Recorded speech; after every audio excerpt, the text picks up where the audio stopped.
Bonjour tout le monde, on va attendre un petit moment pour que vous puissiez vous connecter.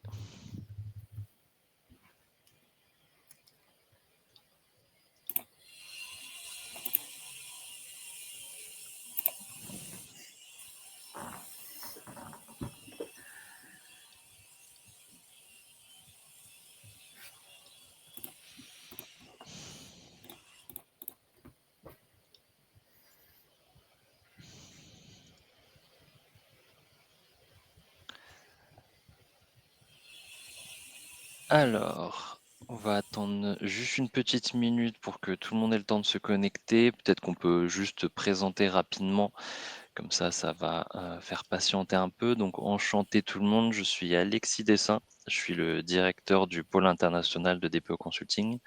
Donc, globalement, au sein de mes responsabilités, je m'occupe majoritairement de deux choses. La première, c'est que je suis moi-même consultant en protection des données pour des clients du coup qui se localisent en dehors de France, sur lequel je peux du coup gérer l'intégralité des sujets protection des données, donc RGPD, mais pas que, parce qu'on a quand même pas mal de sujets avec l'explosion des normes, raison pour laquelle on est réunis aujourd'hui. Et la deuxième partie, c'est que je m'occupe justement du management de l'équipe internationale. Et je suis accompagné aujourd'hui de Martin Deloy, que je vais laisser se présenter. Enchanté également. Donc, Martin, consultant du pôle international. Concrètement, j'ai la charge d'un portefeuille de clients, dont plusieurs groupes internationaux, pour lesquels justement ces problématiques de conformité mondiale sont assez importantes. Raison pour laquelle je participe à ce webinaire. Super, donc le but aujourd'hui, c'est qu'on s'attaque un peu à ce grand sujet qui est les normes privacy dans l'intégralité du monde. Donc, comme vous le savez, de plus en plus dans les différents pays, on voit apparaître des législations, des lois, des réglementations sur la protection des données personnelles. Et il est vrai que de façon un peu de gestion, de gouvernance, ça peut devenir compliqué de savoir comment s'y retrouver, que faire au niveau de la stratégie. Donc, but pour nous aujourd'hui, c'est vraiment de vous donner un aperçu de la méthodologie et des solutions que nous, on implémente chez nos clients internationaux. Donc, globalement, on va aller voir et répondre à plusieurs questions.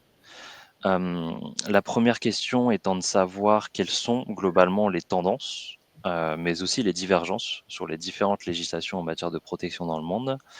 Dans une deuxième partie, on va pouvoir parler de la structure de conformité. Donc, quelle est exactement la structure, quelles sont nos recommandations sur comment gérer la conformité mondiale.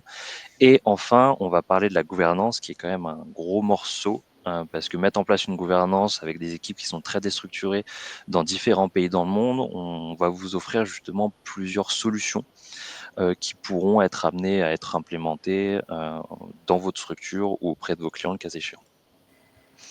Donc, commençons par tout ce qui est tendance et divergence. Donc, vous allez voir, on a fait un petit récapitulatif sur le prochain slide des tendances majoritaires à gauche en vert et des divergences à droite. Donc, pour recontextualiser un peu tout, on a pas moins de 137 lois en matière de protection des données dans le monde, ce qui fait qu'on a quand même pas mal de spécificités à prendre en compte. Mais bien heureusement, l'intégralité de ces lois peuvent avoir un certain nombre de points en commun dont on va pouvoir discuter aujourd'hui. On vous a mis un petit état des lieux en plein milieu des différentes lois, réglementations majeures en protection des données pour information. Donc, le premier grand point de convergence, ça va être la gestion des droits. Donc, dans l'intégralité quasiment des législations en matière de protection des données, on a vraiment vu que les personnes concernées étaient mises au cœur de la protection des données. Donc, ce qui fait que sur beaucoup de législations, donc RGPD, hein, comme vous le savez, mais aussi au Brésil, Afrique du Sud, Japon, on va aller retrouver des droits des personnes qui majoritairement vont être similaires. Donc, dans ces législations, on va pouvoir retrouver les droits d'accès, droits de rectification, droit à l'effacement, etc. Parfois, on peut retrouver le droit à la portabilité, qui est notamment européen, mais même si on ne le retrouve pas dans le RGP, dans les législations locales des autres pays, on peut déduire du droit d'accès à une sorte de droit de portabilité. Donc le premier point de commun, c'est vraiment se dire, OK, les personnes concernées sont au centre de nos préoccupations, donc on va leur donner des droits. Ensuite, le deuxième point de convergence, c'est la transparence et l'information. Donc, Comme vous le savez, dans le RGPD, la transparence est un principe majeur, donc dans le but d'informer les personnes concernées de comment on va utiliser leurs données personnelles, quelles vont être les durées de conservation, qui va y avoir accès, etc. Et ce principe, on le retrouve très majoritairement aussi dans les autres législations en matière de protection des données. Et on va retrouver une obligation plus ou moins forte d'information. Donc le RGPD a un certain nombre d'informations qu'on doit donner. Sur les autres législations, on va avoir des informations qui vont soit être similaires, soit être un peu plus courtes. Troisième point de convergence, cette notion de consentement et base légale. Donc, dans un certain nombre de législations, on le verra après, le consentement, c'est la base légale majeure et même parfois l'unique base légale qui peut être utilisée. Mais sur un certain nombre d'autres pays, dont le RGPD du coup, on va avoir la possibilité d'avoir tout un tas de bases légales qu'on va pouvoir utiliser pour justement traiter des données personnelles. Donc cette notion de base légale est vraiment au cœur de l'intégralité des législations, c'est juste que les catégories de base légale vont pouvoir un peu différer. Ensuite, on a tout ce qui est sécurité et responsabilité. Bon. Sur toute la partie sécurité et responsabilité, l'intégralité des législations va avoir un pendant qui va justement dire que les organisations sont responsables de mettre en place toutes les mesures de sécurité organisationnelles comme techniques en adéquation avec les traitements de données personnelles qui en sont effectués. Donc ça, c'est un wording que vous connaissez très bien en Europe, mais c'est un principe qui est très largement partagé par les autres législations. Idem sur la partie responsabilité, législation en matière de protection de données dans le monde vont majoritairement se baser sur l'accountability. Donc chaque organisation vont avoir la charge de se préparer et de se mettre en conformité avec les différentes législations qui s'appliquent sur leur domaine d'activité. Ensuite, sur la partie notification de violation de données, ça c'est vraiment une obligation qui est forte et reconnue dans l'intégralité des législations. Les conditions ne sont pas forcément les mêmes, mais dès lors qu'on va avoir une violation de données qui va être découverte, on va avoir cette obligation d'aller voir son autorité locale pour faire une violation. Donc je vous disais, les conditions ne sont pas forcément les mêmes parce que certaines vont vous dire que la notification doit être faite dans les meilleurs délais. De temps en temps, on va vous donner un délai et de temps en temps, les notifications ne sont effectuées que quand on a un certain niveau de gravité. Mais quand bien même on retrouve cette obligation d'aller discuter avec l'autorité de contrôle en cas de violation de données pour justement vérifier aussi si on ne doit pas faire des actions complémentaires, type aller contacter les personnes concernées. Et enfin, la dernière tendance qu'on voulait mettre en avant aujourd'hui, c'est cette nomination de DPO ou de représentant local. Donc, la fonction de DPO a vraiment pris un pendant majeur avec le RGPD, avec un certain nombre de responsabilités, des tâches qui doivent être effectuées. Et cette fonction-là, on va pouvoir la retrouver dans beaucoup de législations. Le DPO va pas forcément avoir le même nom, ni même le même rôle, mais va globalement être en charge de s'assurer de la conformité de son organisation aux différentes législations qui sont applicables. Ce qui fait que ça pose déjà une question, c'est si on a plusieurs législations en matière de protection des données, est-ce qu'on va aller nommer un DPO partout? Est-ce qu'on va avoir un DPO central? Mais ça, je vais laisser Martin y répondre tout à la fin sur la partie gouvernance. La question qui peut se poser également, c'est est-ce qu'on peut identifier une inspiration majeure qui va un peu justifier toutes ces convergences? Alors la réponse est assez évidente, c'est oui. Le RGPD a vraiment une influence majeure sur le déploiement et le développement des autres législations en matière de protection des données. C'est un peu ce qu'on appelle le Bruxelles Effect. Et on a des législations post-RGPD, donc typiquement au Brésil, en Afrique du Sud, où on va retrouver cette même organisation au niveau du texte, avec des grands principes, des droits, des obligations, des qualifications juridiques de responsables, sous-traitants, etc. Ce qui fait que l'expertise que vous avez pu développer sur de la conformité au RGPD va pouvoir très bien se déployer lorsque vous allez attaquer les chantiers de conformité sur d'autres législations qui vont pouvoir s'appliquer au sein de vos entreprises. Quand bien même on a quand bien même on a vraiment un effet assez important du RGPD sur les autres législations, il est important de noter que certains pays conservent quand même des spécificités locales. Donc, par exemple, aux États-Unis, on a le CCPA et le CPRA qui va pas forcément se focus sur les personnes concernées, mais on va plus parler de consommateurs. Donc, on va quand même retrouver ces grands principes de transparence, etc., mais les terminologies ne vont pas forcément être les mêmes. Donc sur justement ces terminologies, on va pouvoir, détailler tout ce qui est divergence. Bien évidemment, c'est pas une liste qui est exhaustive. Le but, c'est de vous donner un petit état des lieux quand même des différences majeures que vous pouvez retrouver dans les différentes législations. Donc la première divergence que j'avais envie de mentionner ici, c'est le champ d'application. Donc comme vous le savez, le RGPD, lui, a un champ d'application qui est extraterritorial, comparativement à d'autres législations qui vont vraiment s'appliquer que sur le territoire. Donc par exemple, tout ce qui est CCPA ou le PIPEDA Canada, c'est des législations qui vont s'appliquer sur le territoire, qui vont pas avoir vocation à avoir une application extraterritoriale. Donc ça, c'est un des points de divergence majeurs. Deuxième divergence, je disais tout à l'heure que les bases légales étaient un point de convergence, mais c'est aussi un point de divergence. Parce que, je vais citer deux pays pour exemple, mais la Malaisie et le Qatar, le consentement pour eux, c'est majoritairement la seule justification qui est admise pour pouvoir traiter des données personnelles. Pour autant, la notion de consentement dans ces législations n'arbore pas les mêmes conditions que ce qu'on a dans le RGPD. Le consentement RGPD est quelque chose de très strict, avec un certain nombre de conditions qui doivent être répondues, et si on n'y répond pas, ce n'est pas un consentement. Ces conditions, même si en Malaisie et au Qatar, le consentement est la base légale principale, ça va être un peu plus souple. Ensuite, tout ce qui est transfert de données internationaux. Donc avec l'Europe, vous le savez, vous avez les clauses contractuelles type, les BCR, les décisions d'adéquation. On a dans la législation des grosses spécificités justement sur ces transferts de données. Par exemple, la Chine va adopter une logique qui est beaucoup plus souverainiste, c'est-à-dire qu'ils veulent avoir un contrôle étatique assez fort sur les flux sortants de données personnelles, ce qui fait que stocker des données personnelles de résidents chinois en dehors de Chine, c'est pas quelque chose qui est possible. Idem aux États-Unis, on va avoir un principe qui ne relève pas de clauses contractuelles dans un contrat, ni même de décision d'adéquation. Ça va plus être des accords bilatéraux avec les États-Unis qui vont permettre de transférer les données personnelles. Donc, par exemple, un des plus connus, ça va être le Data Privacy Framework qu'on a avec l'Europe. Ça fait partie des accords bilatéraux qui permettent de transférer les données des États-Unis vers l'Europe et inversement. Idem entre les États-Unis et le Royaume-Uni, ils ont un accord bilatéral de transfert des données personnelles. Donc on a vraiment, dans le cadre des transferts de données internationaux, des spécificités locales qui vont majoritairement s'expliquer par rapport à la tendance politique qu'il y a sur place et comment le gouvernement va gérer ces données. En Chine, on a vraiment cette partie très souverainiste. Aux États-Unis, on a vraiment ce caractère bilatéral. Donc ça va vraiment dépendre de comment on considère le traitement des données personnelles sur place. Autre divergence qu'on peut citer, c'est tout ce qui est autorité de contrôle et sanctions. Donc, par exemple, en France, on a la CNIL, au Royaume-Uni, on a l'ICO, et ces deux autorités, pour pas les citer, ont des réels pouvoirs d'investigation, parce qu'il y a un bon budget qui est mis dessus, elles ont des pouvoirs de sanction assez forts, avec le fameux 4% du chiffre d'affaires mondial que vous connaissez tous.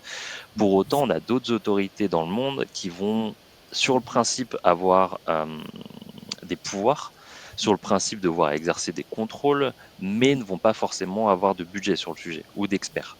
Donc, on va avoir certains pays qui vont avoir une législation qui est cadrée, sur laquelle on doit se conformer, mais en termes de risque de contrôle, on va quand même être sur quelque chose de moindre du fait de l'absence de budget mis par le gouvernement sur ces sujets-là.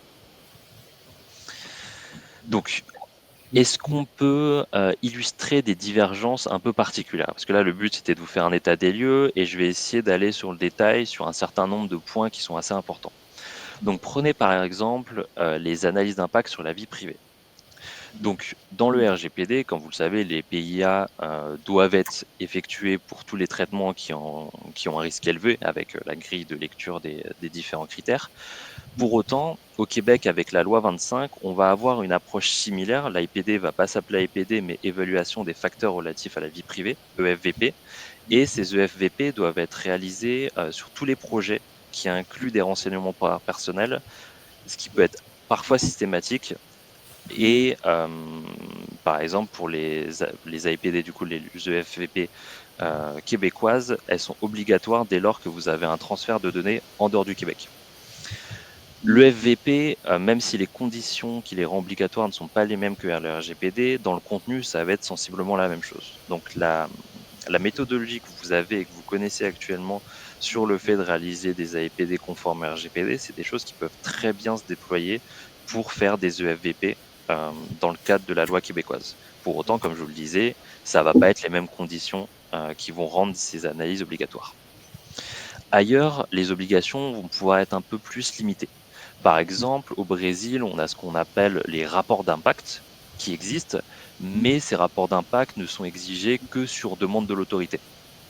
Aux États-Unis, on n'a pas vraiment ce concept de PIA, sauf dans des secteurs qui sont très réglementés. Donc, par exemple, dans le secteur de la santé, avec HIPAA, on a cette obligation notamment de réaliser des analyses d'impact, mais c'est pas quelque chose qui va être généralisé du fait qu'il n'y a pas une seule loi de protection des données aux États-Unis.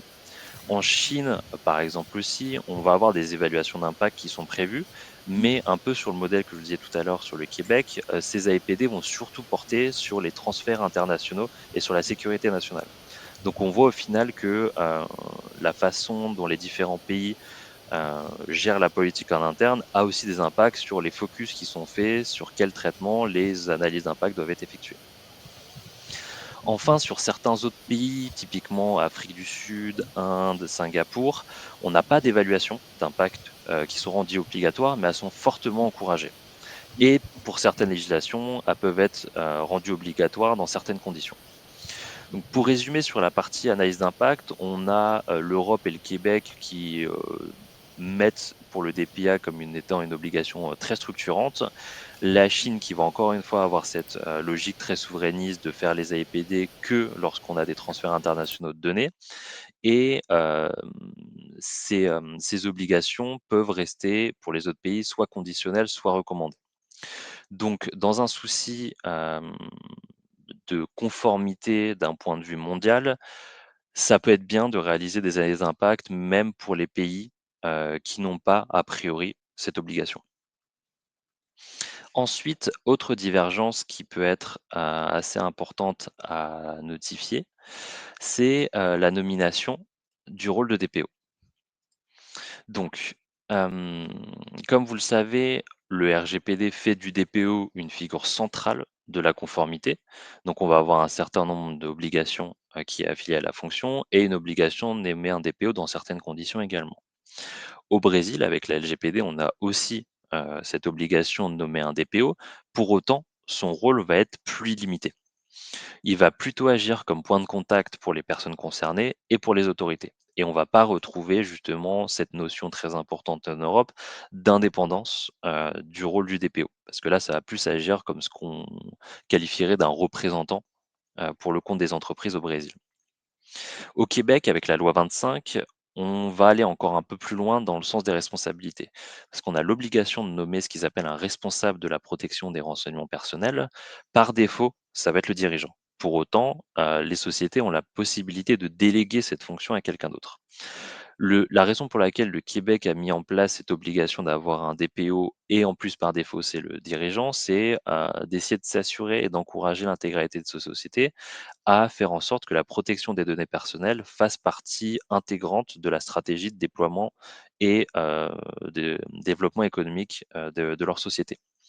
Pour autant, ça peut poser un problème du fait que le DPO soit le dirigeant, du fait du cumul des fonctions. Parce que dans la partie RGPD, on a vraiment cette volonté d'indépendance pour que le DPO ne soit pas jugé partie, puis donner un avis objectif. Pour autant, au Québec, on va plus avoir un système de responsabilisation, mais on va pas avoir cette indépendance qui est imposée.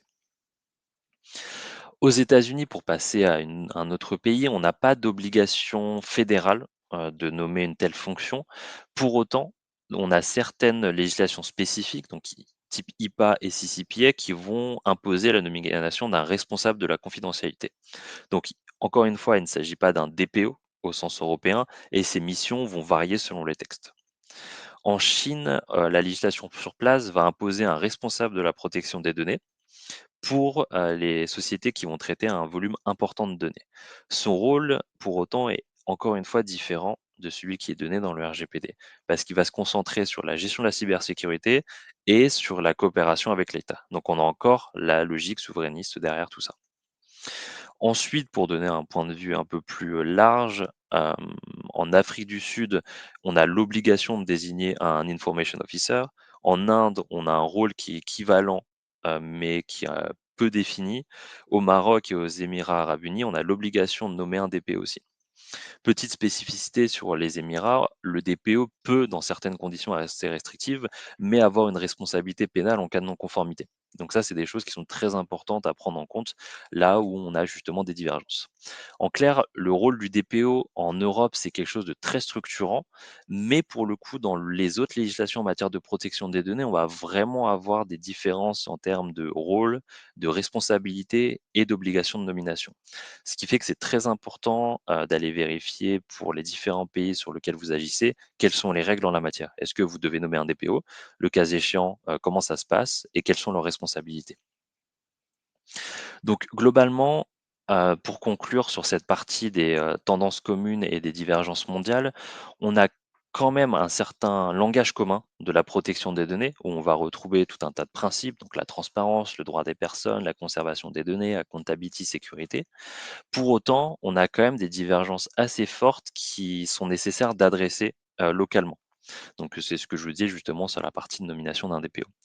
Donc, la reco qu'on peut faire ici, c'est que afin d'avoir une stratégie efficace sur la gestion mondiale de la protection des données, ça peut être important de mettre en place une structure de conformité assez uniforme, mais en allant adresser des petits points de spécificité à la marge. Donc ça me permet d'introduire justement cette deuxième partie. Le but étant ici de vous expliquer un peu quelle est notre vision des choses sur, ces structures de conformité pour les groupes internationaux. Qu'est-ce que nous on préconise et qu'est-ce qu'on fait concrètement? Donc là, vous voyez un peu une structure en 3 niveaux. Vous avez le premier niveau qui est un cadre global qui va pouvoir s'appliquer à l'intégralité des législations en matière de protection. Ensuite, on a une nécessité au niveau 2 de faire des adaptations locales et ensuite on a la partie, exécution terrain. Donc, ce qui est pratique avec le RGPD, c'est que on est vraiment sur un des socles de conformité les plus exigeants. On a ce caractère, extraterritorial, avec le fait que les entreprises non UE peuvent y être soumises au PSI et on a un cadre structurant assez complet qui nous permet globalement, si on se conforme au RGPD, de pouvoir toucher aux différentes exigences, en matière de protection des autres législations. Donc le RGPD constitue quand même une bonne base si on veut, dans le cadre de notre stratégie, définir une seule législation sur lequel on se base. Le RGPD, c'est quand même une base assez structurante. Pour autant, législation sur laquelle on peut se baser peut différer selon plusieurs facteurs. Par exemple, le PDP à Singapour, ça peut être une très bonne base, si vos activités se concentrent en Asie du Pacifique, c'est quelque chose qui est un plus souple pour le coup. La PIPEDA au Canada, ça peut être une très bonne base parce que c'est basé sur, 10 principes avec un accent sur le consentement et en Suisse, on a une législation qui s'inspire très globalement du RGPD sur lequel on peut aussi s'appuyer si on veut, l'utiliser comme modèle commun. Donc les points clés dans le choix du point de départ, ça va dépendre vraiment de votre exposition géographique, de vos ressources en interne, parce que le fait d'avoir, des personnes qui sont affiliées à la conformité dans chacun des pays, ça peut avoir un certain coût et de la culture de gouvernance de votre société. Donc ça, c'est les 3 points à prendre en considération sur quelle législation on va prendre comme exemple. Donc pour aller un peu plus dans le détail sur la structuration ici, on vous a mis en haut à droite, les différentes politiques qui peuvent s'appliquer dans un cadre global. Donc, on a une politique de protection des données qui peut s'appliquer dans un cadre global parce que, comme je vous le disais tout à l'heure, on a un certain nombre de principes dans le monde qui sont les mêmes. Transparence, violation de données, droit des personnes, ce qui fait qu'on peut mettre en place une structure commune, une gouvernance, une politique commune de protection des données qui va pouvoir s'appliquer un peu partout. Donc le but, c'est vraiment, premier document, la politique de protection des données. On va lister les principes communs et on va les rendre obligatoires pour l'intégralité des collaborateurs. Ensuite, on va avoir les registres de traitement. Donc sur certaines législations, ça va être une obligation, sur certaines pas du tout. Mais le registre de traitement va pouvoir vous permettre d'avoir une visibilité concrète sur les différents traitements de données personnelles qui sont faits partout dans le monde. Donc ça va vous aider à avoir une bonne visibilité sur exactement qui fait quoi et sur quel traitement je dois appliquer quelle législation. Idem sur la partie, politique de conservation des données, même si les durées de conservation appliquées sont différentes, on peut quand même rédiger une politique de conservation des données qui va pouvoir s'appliquer dans l'intégralité des pays du monde parce que la logique qu'on va y mettre dedans et on peut se calquer sur le RGPD sur celle-là, va être applicable partout. Donc avec cette logique de se dire: «OK, voilà la manière dont, je décide d'une durée de conservation». voilà la manière dont je vais mettre les données personnelles en base active, en archivage intermédiaire. Donc ça, c'est vraiment terminologie RGPD, mais c'est des choses, si vous les mettez en place dans un cadre mondial, qui vont très bien pouvoir s'accorder avec les autres législations. Ensuite, tout ce qui est procédure de gestion des droits et violation de données. Donc, comme je vous disais, ça, c'est des principes qui sont retrouvés dans l'intégralité des législations. Donc, on peut avoir l'opportunité justement de se dire, OK, on fait une politique globale avec une structuration et une gouvernance globale sur quelles sont les différentes étapes à respecter quand on reçoit une demande de personnes concernées et quand on détecte une violation de données. Pour passer ensuite au niveau 2, et je vais reprendre justement l'exemple des violations de données, on peut avoir cette, politique globale de gestion des violations de données, mais vous le savez très bien qu'on va devoir adresser là, pour cette politique, des spécificités locales. Parce que comme je disais tout à l'heure, les délais vont pas être les mêmes, les informations ne vont pas être les mêmes. Donc ce qui fait que pour un certain nombre de politiques, donc ça va être le cas pour la gestion des violations de données, pour la procédure de gestion des droits et pour la politique de conservation, on va aller adresser en annexe, les spécificités locales. Donc pour les violations de données, on va pouvoir avoir une annexe qui va être dédiée, sur chacun des pays sur lesquels la législation s'applique pour nous. Donc par exemple, on va avoir une annexe sur le RGPD, c'est-à-dire quels sont, les délais à respecter, quelles sont les informations qui doivent être fournies aux autorités de contrôle, quelles autorités de contrôle contacter aussi, et on va avoir cette méthode logique sur l'intégralité des pays qui vont s'appliquer à nous. Pareil sur la partie gestion des droits, on va pouvoir avoir des annexes sur cette politique globale qui vont aller préciser les droits qui sont applicables dans les différents pays. Et enfin, sur la partie politique de conservation des données, on va aller mettre des annexes qui vont constituer des référentiels des durées de conservation pour donner un état des lieux auprès des opérationnels. OK, moi je suis localisé dans ce pays, quelles sont les durées de conservation qui s'appliquent aux données personnelles que je traite? Donc le but, c'est vraiment d'aller dans le détail pour chacun des pays, des différentes durées de conservation qui vont s'appliquer. Ensuite, sur la partie exécution terrain, ça va dépendre de la gouvernance que vous souhaitez mettre en place. Parce que, à mon sens, vous allez avoir la nécessité de former l'intégralité de vos collaborateurs, sur la bonne gestion des données personnelles et il semble opportun pour moi de former tout le monde de la même façon sur la première ligne. C'est-à-dire que l'intégralité des collaborateurs doivent être formés sur les principes communs de protection des données. Donc qu'est-ce la transparence, encore une fois, durée de conservation, violation de données, parce que c'est des terminologies qui sont applicables partout. Donc ça, c'est vraiment le socle commun de formation. Et après, selon les pays et selon les typologies de personnes avec qui on travaille, on va aller faire des formations, spécifiques. Donc par exemple, si j'ai, une équipe marketing, en Californie, la formation que je vais pouvoir leur fournir va devoir être détaillée et très spécifique sur la législation qui s'applique à eux. Ça, c'est vraiment des points sur lesquels on ne peut pas se permettre d'avoir une formation globale parce que chaque, législation, va avoir ses spécificités locales sur ces sujets-là. Donc globalement, pour récapituler sur cette partie-là, dans le cadre de la conformité, il faut vraiment que vous pensiez, OK, voici les législations qui s'appliquent à moi, quelles sont les politiques que je peux globaliser.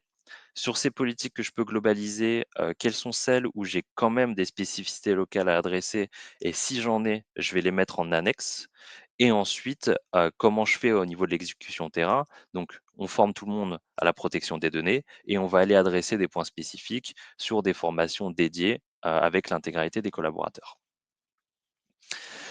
Donc, pour vous donner un exemple un peu plus concret, je vais pouvoir donner le micro à Martin sur la prochaine partie. On va vous expliquer à peu près, concrètement, justement comment on met en place cette structuration que je viens de vous présenter, mais sur le scope de déployer une politique de confidentialité sur un site internet. Merci Alexis. Alors, donc, bonjour à tous. En rebondissant sur Alexis, on va pouvoir parler de la politique de confidentialité, donc l'un des documents peut-être les plus structurants de votre gestion de la conformité au niveau global, parce que vous allez devoir informer toutes les personnes concernées de tous les territoires que vous allez cibler.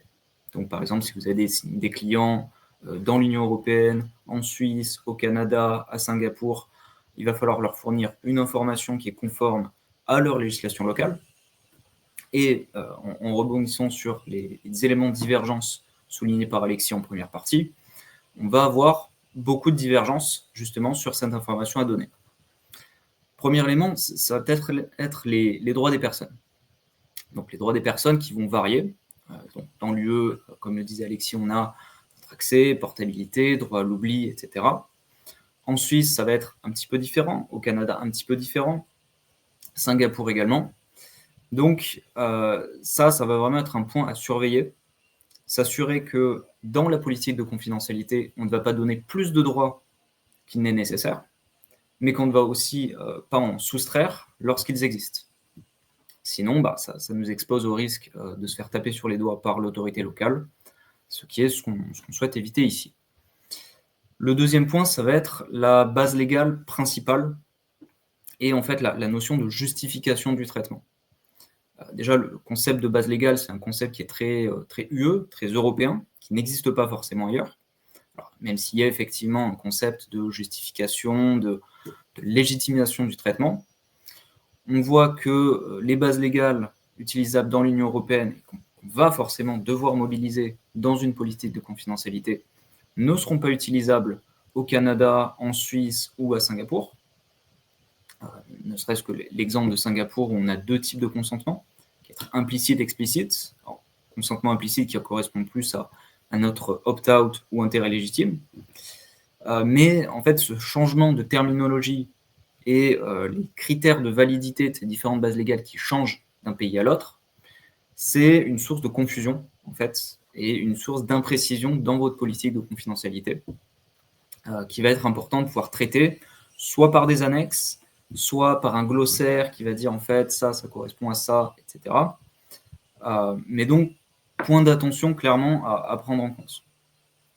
Ensuite, on a la problématique des autorités de contrôle. Et là, on a forcément cette divergence qui est généralement entre États fédéraux et États unitaires, avec l'Union européenne qui est un petit peu entre les deux, où on a en fait des autorités nationales comme la CNIL, des autorités fédérales comme les autorités fédérales allemandes, qui vont avoir leurs propres compétences locales. Et à chaque fois, il va falloir pouvoir identifier, est-ce que je donne le nom et l'adresse de la CNIL? Est-ce que je donne une liste de toutes les autorités qui pourraient s'appliquer en Europe? Si c'est en Allemagne, il faut que je précise que ça peut être les Länder, etc. En Suisse, on a un seul préposé fédéral. Ça, c'est quand même plus simple. Singapour, même chose. Au Canada, en fait, ça va être les deux. On va avoir une autorité nationale et des autorités locales qui ont des champs de compétences un petit peu concurrents. Et généralement, il va falloir pouvoir mentionner les deux dans votre politique de confidentialité. Dernier élément, ça va peut-être être les transferts internationaux. Donc, comme le disait Alexis, chaque pays encadre ses transferts de manière différente. Et chaque pays va imposer des obligations d'information sur le contenu de ces transferts.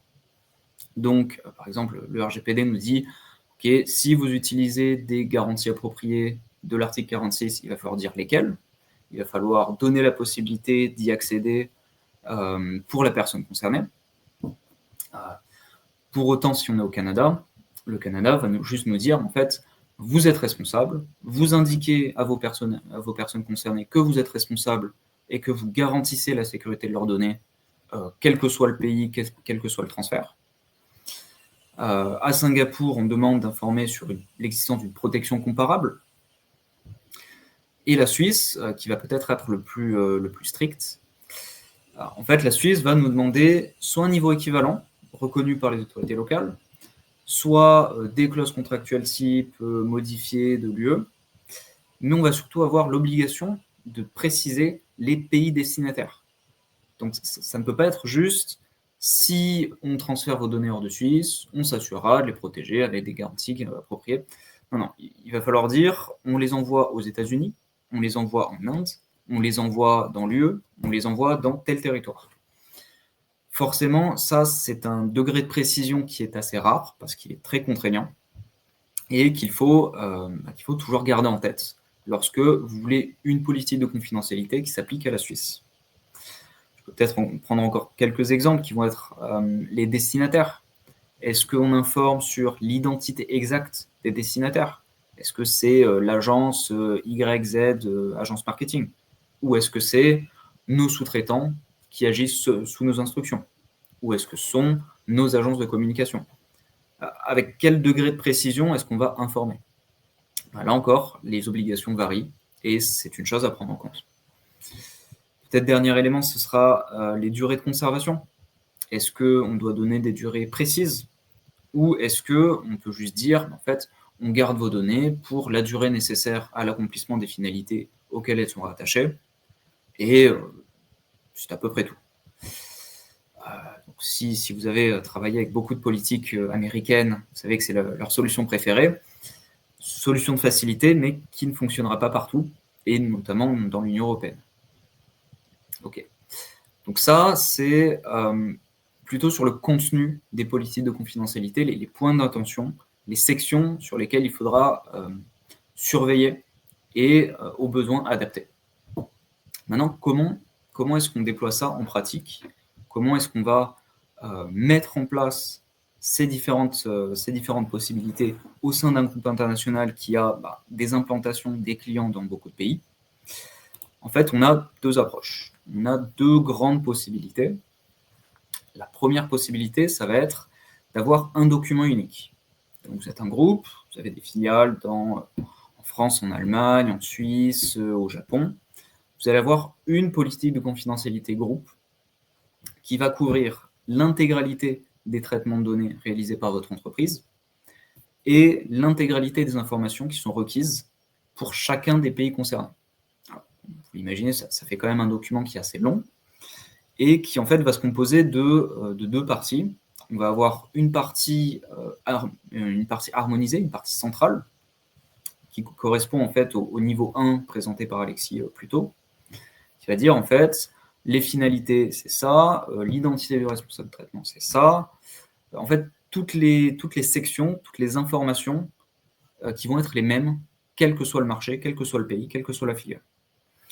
Et ensuite, dans un second temps, on va avoir des annexes, des sous-sections qui vont dire, OK, si vous êtes résident de l'Union européenne, si vous êtes résident du Japon, cette section s'applique à vous et vous donne ces droits en particulier. Votre autorité de contrôle sera cette autorité. Vous allez avoir ces durées de conservation, éventuellement. Et donc ça, c'est un document en fait, qui va être rédigé de manière centrale par généralement un DPO groupe et qui va être validé localement par les différentes filiales pour s'assurer que ça correspond bien à leurs exigences, leur législation locale et que c'est un document qu'ils pourront traduire et fournir à leurs propres clients, à leurs propres personnes concernées pour pouvoir traiter leur obligation d'information. On a donc pas mal d'avantages, bien sûr, avec cette approche. Déjà, on a une certaine cohérence. Ça va être un document, c'est facile à suivre. Beaucoup moins de duplication, beaucoup moins de travail d'une certaine manière. Le document peut être maintenu, tenu à jour de manière centralisée. Donc, si on a un type de prestataire qui change, si on a de nouvelles finalités, on a une équipe centrale qui peut gérer cette mise à jour du document et ensuite le recommuniquer aux différentes filiales. Et en fait, ça permet un suivi beaucoup plus centralisé, beaucoup plus streamliné, ce qui permet de limiter les coûts. Avec quand même certaines limites. Donc, d'une part, bien sûr, la lisibilité locale qui est bien moindre, parce que, et là on arrive vite sur des problématiques de langage, de terminologie. Je prenais l'exemple de la base légale. Par exemple, si on dit, OK, notre base légale, c'est l'intérêt légitime au Japon, ça ne veut rien dire. Les personnes concernées, les consommateurs japonais vont lire ça et vont dire, c'est-à-dire, moi je ne connais pas ce terme, il n'existe pas en droit local, je suis mal informé. Et donc, là, ça va poser certains problèmes. Ça va poser certains problèmes qu'on peut résoudre avec, comme je le disais, éventuellement un glossaire à la fin, qui dit, OK, en fait, la terminologie qu'on veut utiliser est celle du RGPD ou de la législation suisse, en fait, de la législation sur laquelle on s'est basé pour créer le modèle central. Et pour chacun de ces termes, on va expliquer ce que ça veut dire. On va dire, en fait, l'intérêt légitime, c'est les intérêts commerciaux ou de sécurité de l'entreprise qui n'atteignent pas de manière démesurée vos droits et libertés, etc. Donc, En dépit de toutes ces mesures de mitigation, on a quand même un risque de perte de lisibilité. Cette lisibilité, ça donne forcément un caractère un petit peu générique. C'est-à-dire qu'on a un document qui va rester plutôt vague, qui est plutôt global pour éviter d'être trop long, éviter de se perdre dans les détails, rester accessible, mais forcément avec une perte de fourniture d'informations à terme qui est obligatoire. Et enfin, en termes de gouvernance, en termes de gestion du document, ça veut dire que l'équipe centrale, l'équipe DPO centrale va devoir gérer, tenir à jour, garder en fait une matrice qui explique ça, ce sont les éléments centraux qui ne bougent pas, ça, ce sont les éléments locaux qu'il faut adapter à chaque fois qu'il y a un changement de législation locale. Donc, dès lors qu'on a des remontées d'informations, dès lors qu'on a une filiale locale qui me dit « Ah, en fait, la loi a changé, je dois garder ce document 5 ans au lieu de 3 », ça, c'est un changement qu'il faut immédiatement prendre en compte, modifier dans la politique commune et la republier au niveau global. Donc, vous l'avez vu, c'est un modèle assez centralisé, assez harmonisé, assez structuré, pour autant qui demande une certaine charge de travail globale pour quand même des risques de surharmonisation, de sursimplification.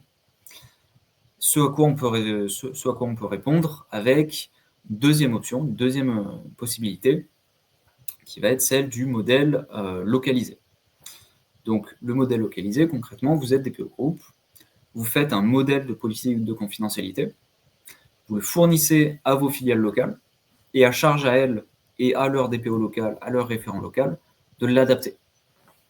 C'est-à-dire, ils vont prendre votre modèle, ils vont peut-être faire appel à un cabinet de conseil, à un avocat, à leur juriste local, pour modifier tout ce qui doit l'être, pour rajouter des bases légales locales, pour adapter les durées de conservation, pour créer un document qui sera forcément plus petit, qui ne concerne que leurs activités de traitement à eux, leur durée de conservation à eux, qu'ils pourront publier localement, tenir à jour localement, et qui sera forcément beaucoup plus lisible pour les utilisateurs locaux, pour les personnes concernées, parce que ce sera de la terminologie qu'ils connaissent, ce sera des activités de traitement qui se rapportent directement à eux, et pas forcément celles du groupe qui ne concernent pas toutes les personnes concernées de toutes les filiales.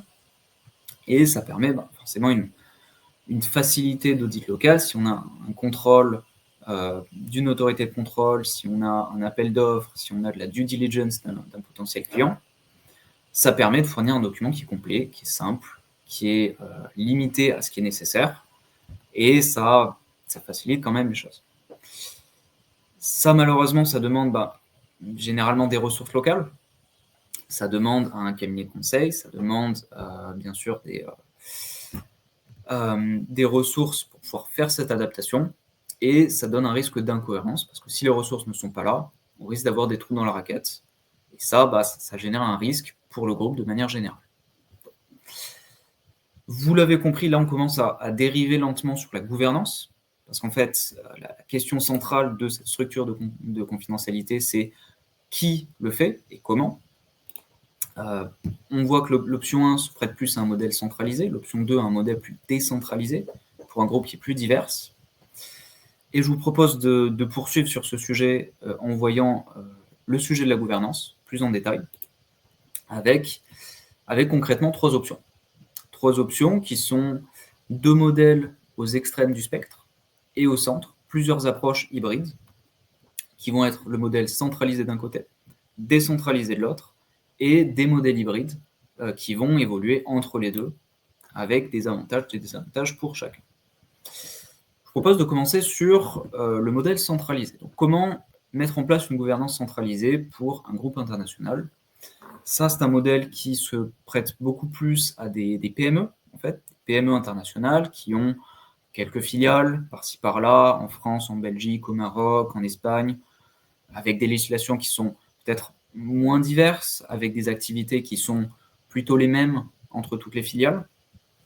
Et on va avoir en fait un DPO unique ou une équipe privacy unique au niveau de l'holding qui va gérer ses clients internes, qui vont être les différentes filiales. Les différentes filiales, en fait, font remonter directement les informations sur les nouveaux traitements, les nouveaux projets, les changements de durée de conservation, qui font remonter leurs demandes de conseil.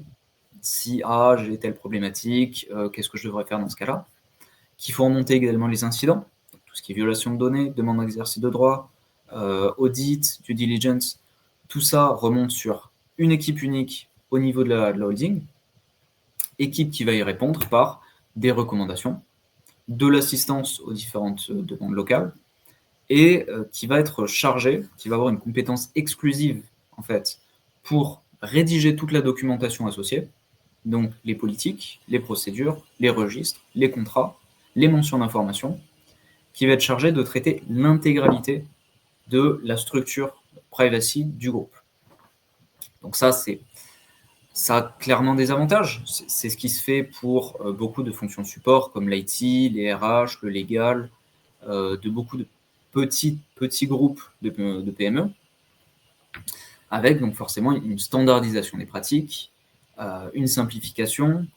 La conduite du changement est centralisée, donc on sait où on va, on a un seul décisionnaire, plus ou moins, ou une seule entité qui conseille sur la marche à suivre en matière de privacy. S'il y a des prises de position sur de la doctrine ou de la jurisprudence récente, elle se fait à un seul niveau, c'est plus rapide. Et forcément, avec un seul échelon de DPO, c'est une optimisation des coûts. Ça permet des économies d'échelle, clairement. Avec quand même quelques désavantages.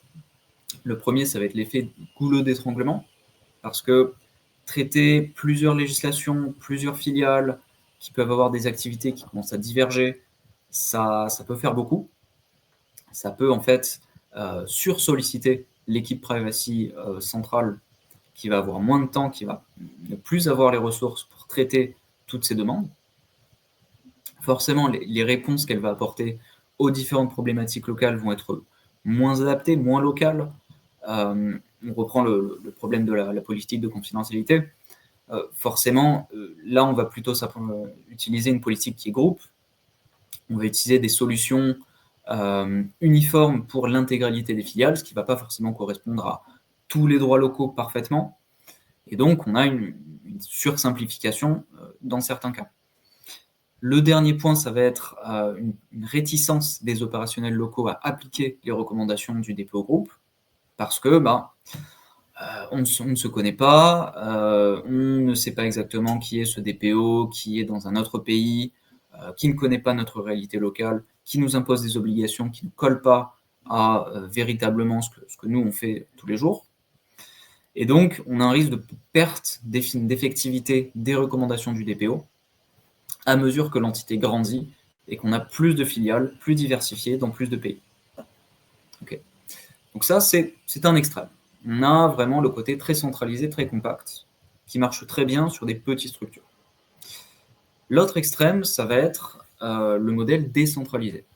Concrètement, on a plusieurs DPO, plusieurs entités, chacune leur DPO qui va être responsable de la conformité de son entité, de son petit précaré, sur lequel il est plus ou moins seul maître à bord. On va avoir peut-être un petit peu de coopération, par exemple sur la rédaction d'accords intragroupes, éventuellement sur du partage de documents, quelque chose de ad hoc, mais qui n'est pas très centralisé. Ça va généralement être le cas de grands groupes, plus ou moins grands groupes, qui ont connu une croissance externe importante. Donc, vous rachetez une société, une deuxième société, une troisième. Chacune a ses pratiques, ses outils, son DPO, ses traitements de données, et sa structure de conformité pour répondre à ces différents traitements. Ça donne un ensemble qui est assez hétérogène et qui est très dur à centraliser, à mettre en cohérence, du moins dans un premier temps. Alors, ça a quand même beaucoup d'avantages. Ça veut dire que chacun se responsabilise, chacun gère sa conformité, chacun sait qu'il y a des obligations. Les équipes logage sont beaucoup plus engagées, répondent à leur DPO local beaucoup plus rapidement. Et forcément, le DPO local va être beaucoup plus au fait des spécificités locales, des activités de la filiale, du droit local. Il y a des facilités linguistiques, parce que forcément, si c'est un DPO allemand, il parle allemand, c'est beaucoup plus simple. on ne parle pas forcément tous 5 ou 6 langues pour pouvoir gérer un nombre étendu de filiales. Mais bien sûr, le grand risque de cette structure, ça va être deux choses. Ça va être d'une part le manque d'harmonisation. Or, comme on le sait, dans beaucoup de législations, dont le RGPD, le risque est partagé à l'échelle du groupe. Donc, si vous avez une filiale qui manque de ressources, qui n'est pas très rigoureuse, qui a un DPO qui n'a pas les ressources pour traiter les sujets dont il a la charge, vous allez voir un trou dans la raquette du groupe, vous allez voir un point faible, un gap, qui va exposer l'intégralité du groupe à des sanctions échelle groupe. Donc c'est quand même assez dommage d'avoir pour une filiale qui traite mal ces données, une sanction de 4% de votre chiffre d'affaires mondial, ce qui pour des grands groupes peut être assez important. Le deuxième élément, le deuxième inconvénient, ça va être la duplication des efforts, c'est-à-dire que vous allez avoir plusieurs DPO, plusieurs politiques, plusieurs initiatives de rédaction de documents, de formation, de gestion de sujets privacy, alors qu'on peut avoir une certaine standardisation, on pourrait en avoir une, et donc vous dupliquez du temps de travail, vous dupliquez de l'investissement pour un résultat qui sera identique. Donc forcément, on a des résultats qui sont potentiellement plus hétérogènes et des coûts qui sont certainement plus élevés. Alors, face à ces problématiques, et surtout dans le cas des plus grands groupes, beaucoup, et notamment les grands comptes, les grandes entreprises françaises par exemple, se tournent vers des modèles plus hybrides et forcément plus structurés, plus complexes, vous pouvez le voir sur le schéma, avec en fait un DPO groupe et des DPO locaux, avec potentiellement plusieurs échelons, qui sont reliés entre eux par des comités de pilotage. En fait, dans ce format-là, le DPO groupe a plus un rôle de chef d'orchestre que d'opérationnel qui gère la conformité au jour le jour. Le DPO groupe va en fait être chargé de faire redescendre les thématiques prioritaires du groupe. Par exemple, cette année, on s'occupe des transferts, des durées de conservation. J'ai connu un DPO groupe qui s'alignait chaque année sur les thématiques de contrôle de la CNIL, ce qui c'est plutôt pertinent, qui va faire descendre des décisions stratégiques du type est-ce qu'on utilise Google Analytics, est-ce qu'on transfère les données aux US, ce genre de choses, qui va faire redescendre également des outils, des documents, des templates, des modèles de documents groupes, et qui va suivre l'activité des filiales, suivre les indicateurs de risque, s'assurer qu'il n'y ait pas de trou dans la raquette, justement. A l'inverse, les filiales vont faire remonter donc, eux, leurs propres indicateurs de risque, donc les demandes d'exercice de droit, les violations de données, les contrôles, ce genre de problématiques. Les évolutions locales, donc on a de nouveaux outils, de nouveaux traitements, de nouveaux prestataires. Et enfin, les difficultés, on manque de ressources, on est en plein contrôle CNIL, on ne s'en sort pas, de manière à pouvoir appeler à l'aide et obtenir du soutien du groupe pour gérer de manière plus efficace ce risque. Entre les deux, donc, des comités de pilotage qui permettent ces échanges d'informations, très importants pour pouvoir en fait structurer les responsabilités et permettre le fonctionnement de ces échanges. Donc ce modèle-là, comme on le voit, a beaucoup d'avantages. En fait, c'est peut-être le meilleur des deux mondes, avec une certaine autonomisation locale, mais une cohérence globale à l'échelle du groupe, avec forcément un coût qui est peut-être optimal, un ratio conformité-coût qui est le plus efficace possible par rapport à la taille du groupe. Mais bien évidemment, on a quand même quelques écueils qui sont la complexité organisationnelle. Vous voyez, ça demande un petit peu de structure. Un risque de dilution des responsabilités si ce n'est pas clairement défini. Donc le DPO local qui dit « Ah non, en fait, je croyais que c'était le DPO groupe », ce genre de malentendu.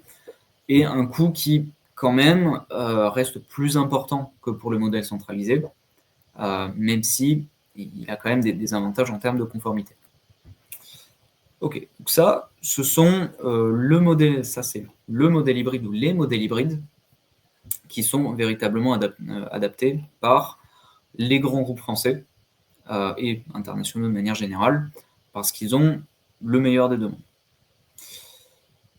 Ça conclut un petit peu notre point sur la gouvernance. et de manière plus globale ce webinaire. Je vous propose de poser vos questions si vous en avez, et nous vous écoutons. Est-ce que nous avons des questions ou est-ce que tout est parfaitement clair? Alors, pour l'instant, pas de questions dans le chat. Dans tous les cas, si vous avez besoin de revoir ce webinaire, il sera mis à disposition directement sur notre site internet. Et si vous avez des questions à la suite de ce webinaire, n'hésitez pas à nous envoyer un message directement sur LinkedIn. On pourra justement discuter de vos différentes problématiques. Bon, a priori, je ne vois pas de questions pour le moment, donc je vous remercie pour votre attention aujourd'hui et nous reviendrons du coup, nous, le pôle international, bientôt pour un autre webinaire sur une thématique qui sera annoncée prochainement. Merci à tous, bonne journée. Merci à tous.